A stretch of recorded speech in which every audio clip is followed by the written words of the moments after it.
My name is Michelle.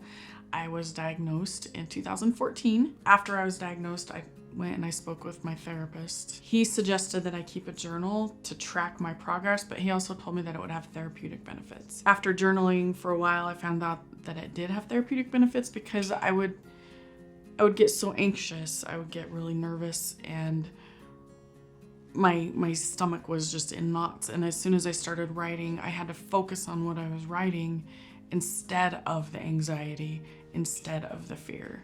I was able to get what I wanted out on paper, and then I was able to process what I wrote, and it was a lot easier to manage my day that way. When I was in the hospital, I was talking to my therapist on the phone.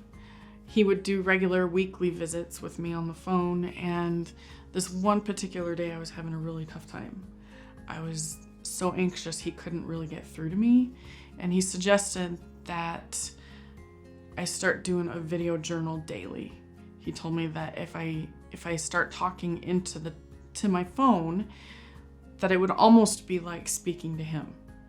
And then I could go back and watch it later if I wanted, or I could delete it.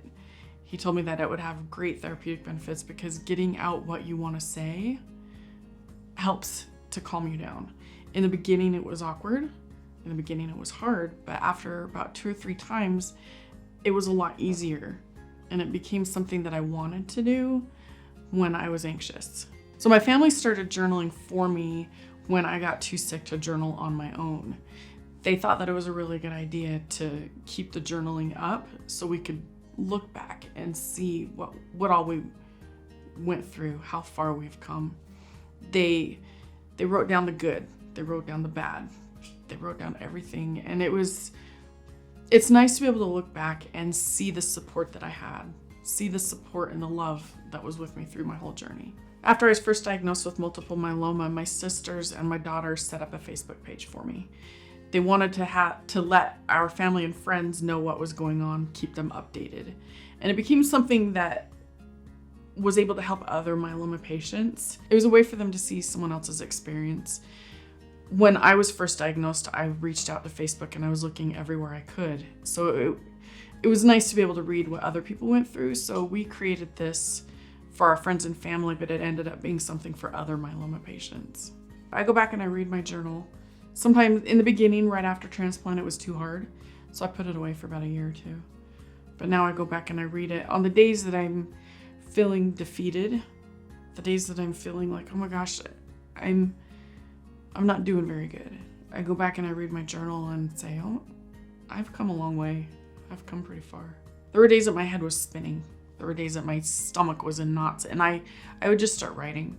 I didn't necessarily start writing so I could read it later. I just started writing to clear my head. I started writing down the dumbest things I could think of, things that were making me anxious, things that were making me scared. And I would read it that day and I would say, okay, this is nothing. Like, why am I afraid of this? And it was nice to be able to just crumple it up and throw it away, and it cleared my head. Sometimes I would just journal just to journal, and it's good to be able to write in the moment. You don't have to necessarily write your journal to read in the future. You don't have to write it to say this is how it's going to help me in the future. You can just crumple it up and throw it away. Sometimes journaling is good if you want someone to talk to and you don't have that person right there.